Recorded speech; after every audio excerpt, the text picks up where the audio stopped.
Hello again, my beloved viewers. Our Bible study today is entitled Understanding the Law of the New Testament.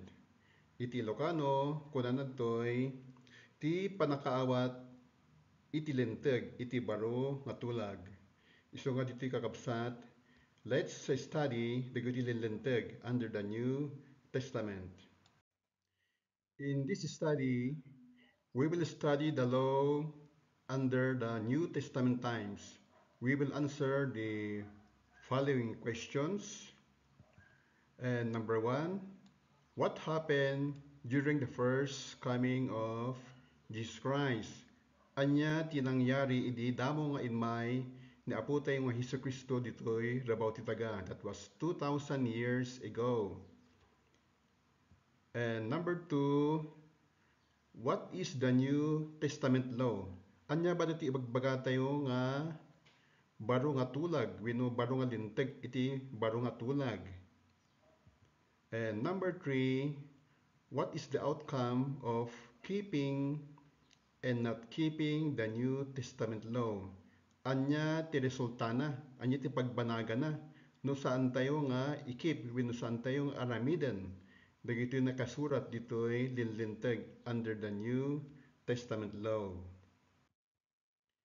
Ditoy question number one, in his first coming, Jesus Christ was not received by his people. No, kitaan nyo dito libro yung iti John 1, dati John 1 verses 11 to 12.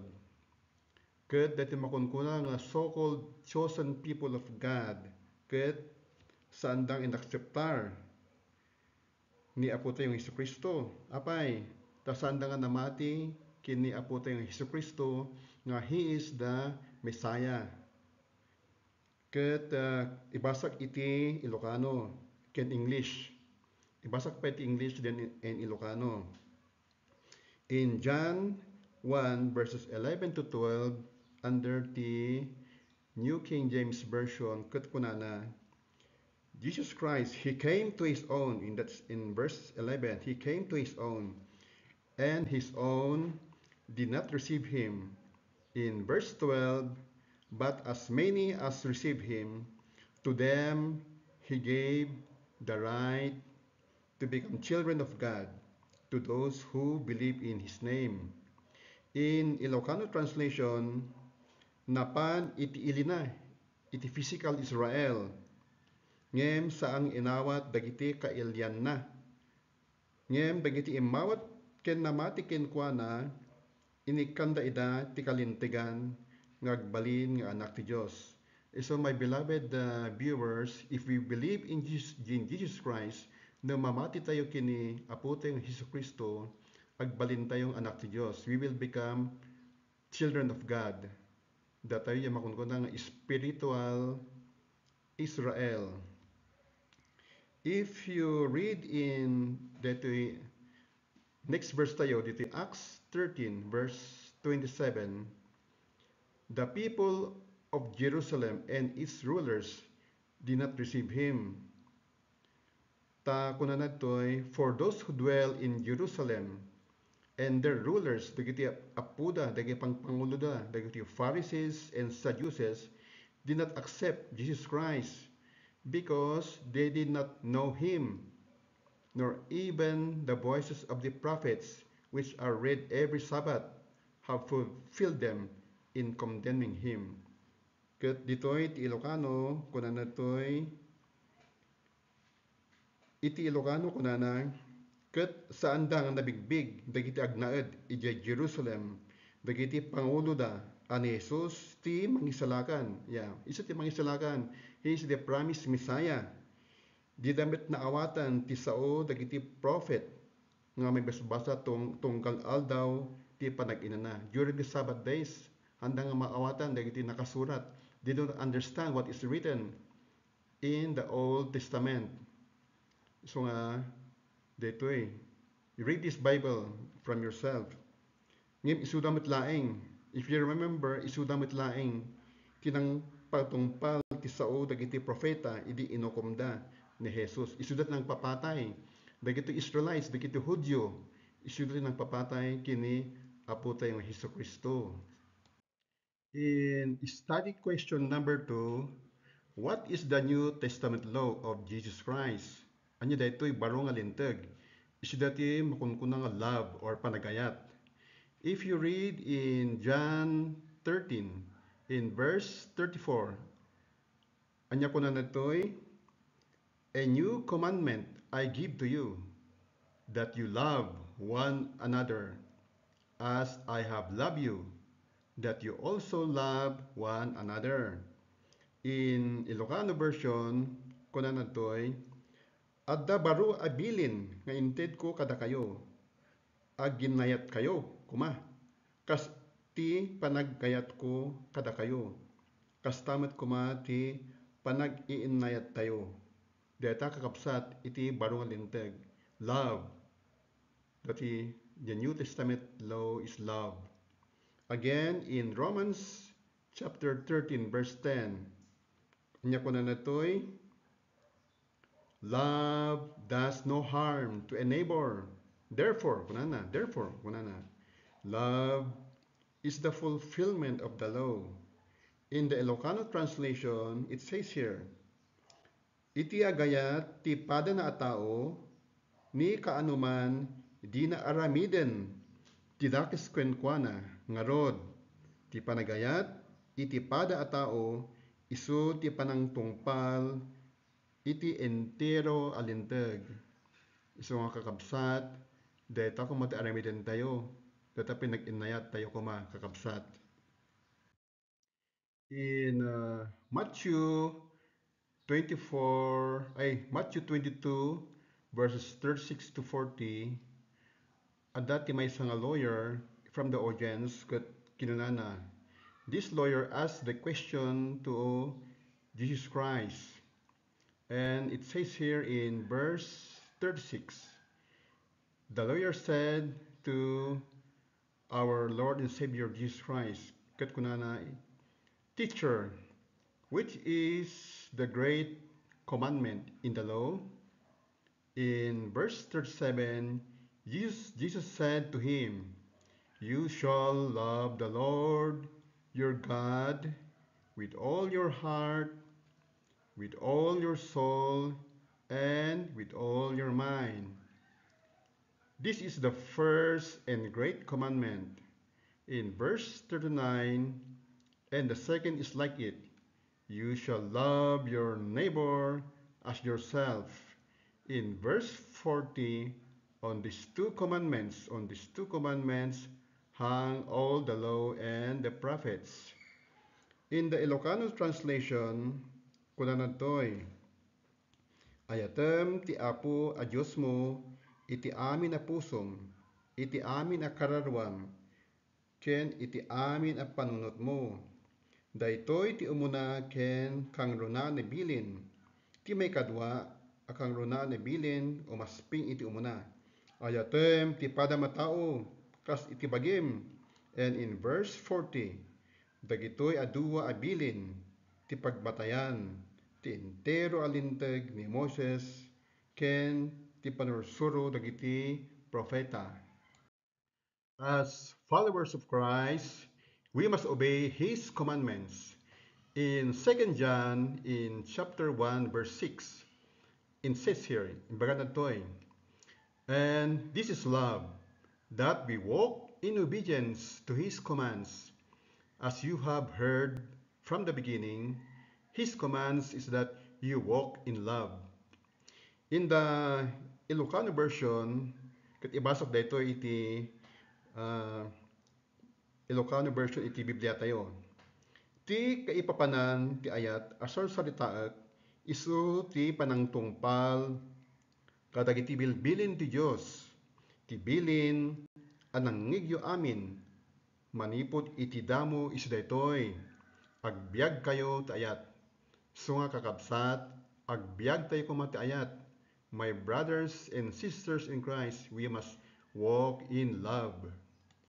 In question number 3, what is the outcome of keeping and not keeping the New Testament law? Anya ti resultana wenno panungpalan no santo yung agtalinaed ken santo yung agtalinaed kadagiti baro nga linteg nga naisuro dito baro nga tulag.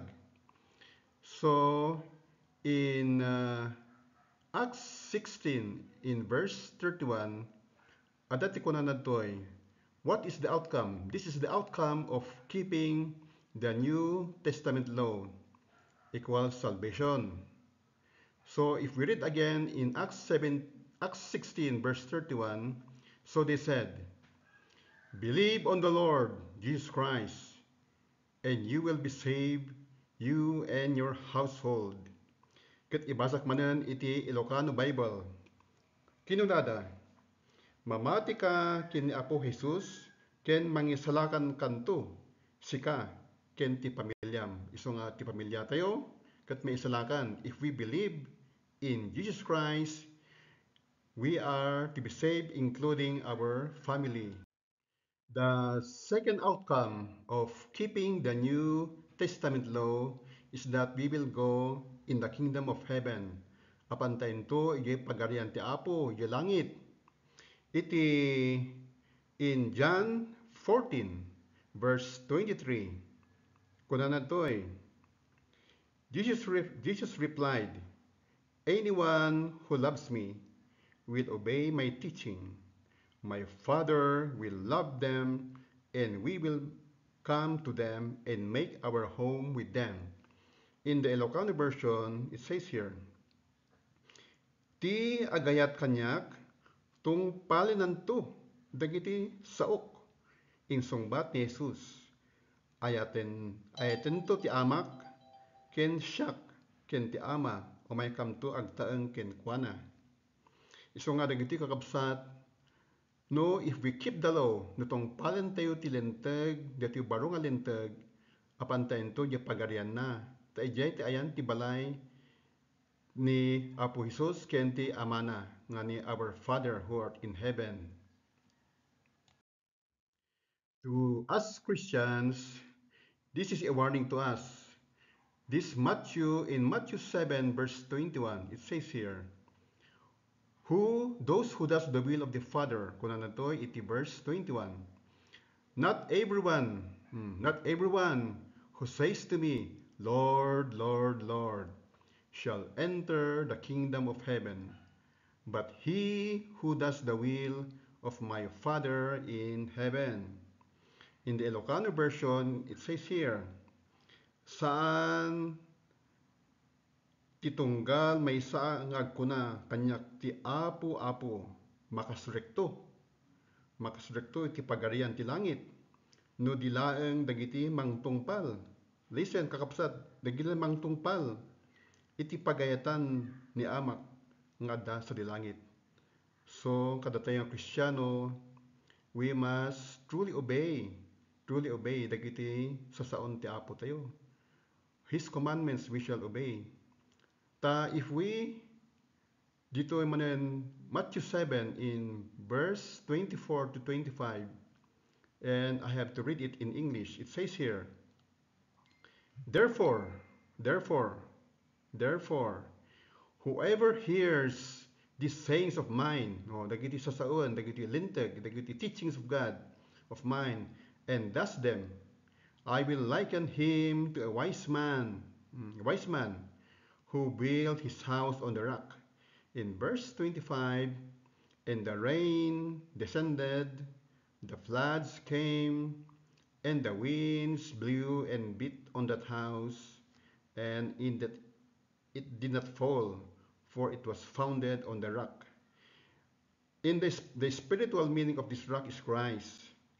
So in the Ilocano translation, I will read here, the Ilocano. Ngarod, siya sinuman adumngeg, kadagitoy asasaok, kentong palan na ida, mayarig iti masiri batao, ang nagpatakder iti balay na ti rabaw ti bato. Iti verse 25, nagtudo ken nagangin iti napigsa, ket naglayos ngem saan anarba, dayta balay, ang sipod ta na ipatakder iti rabaw ti bato.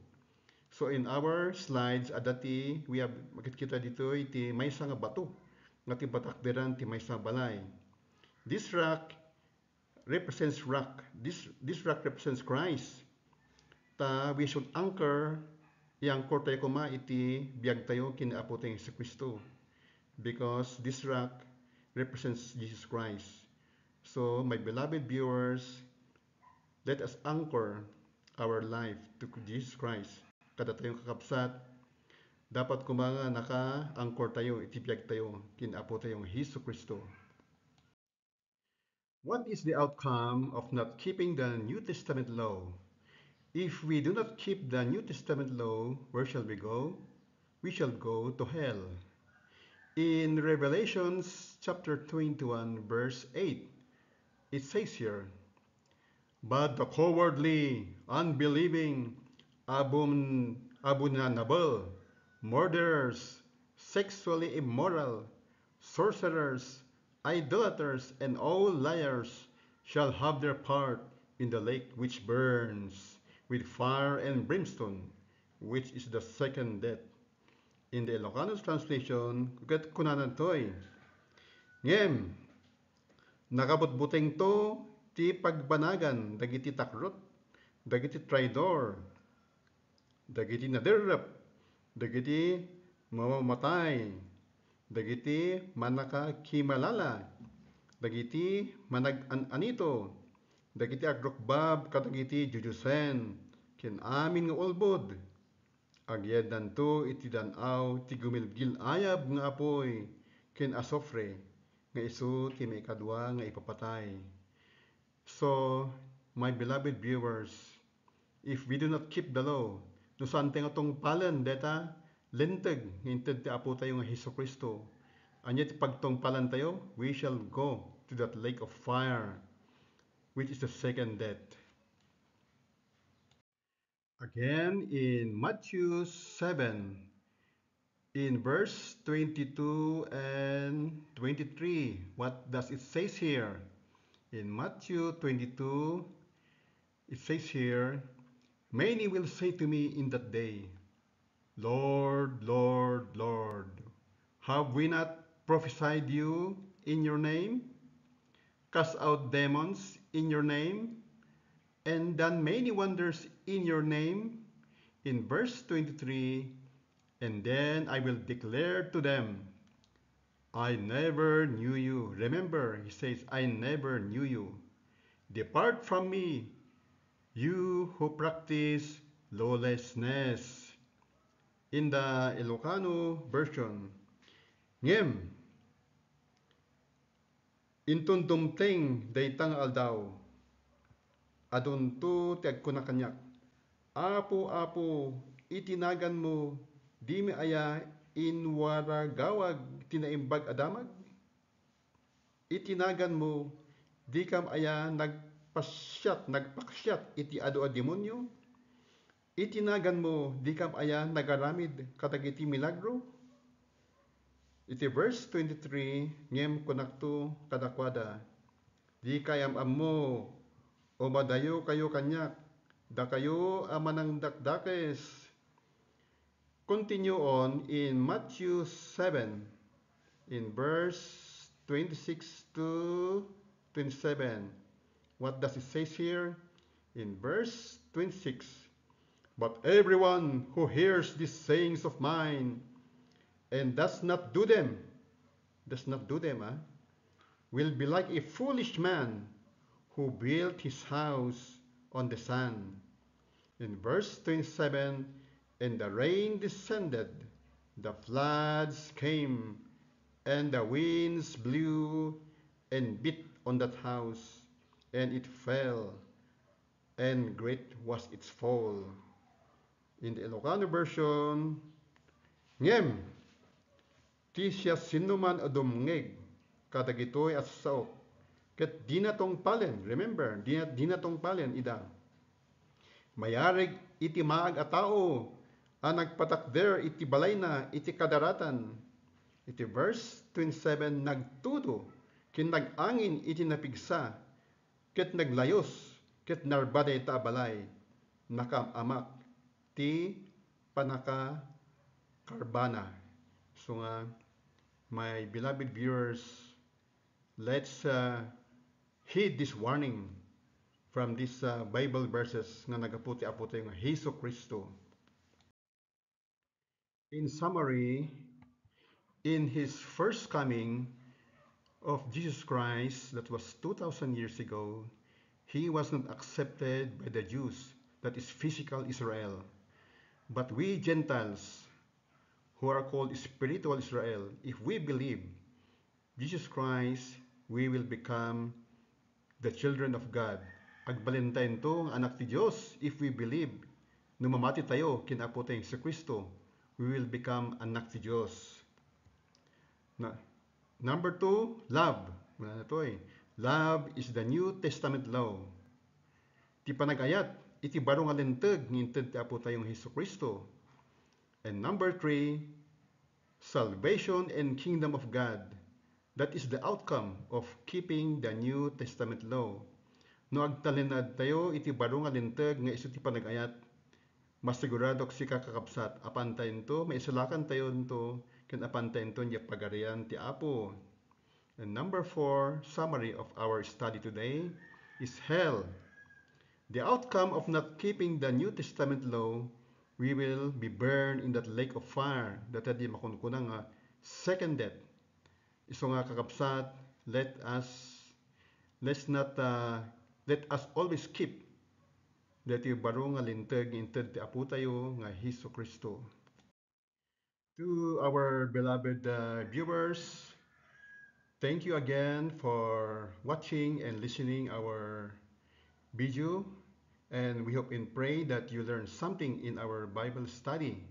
Sapay kuma ta adati naadalyo iti dati panag-adal tayo ti sasaon ti apo ket I hope and pray that you are blessed. Na-bless kayo kuma iti dati nga panag-adal tayo ti sasaon ti apo.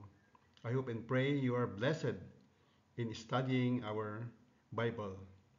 Thank you for listening, and please don't forget to subscribe, and see you again in our next video. Hello, goodbye, and good luck.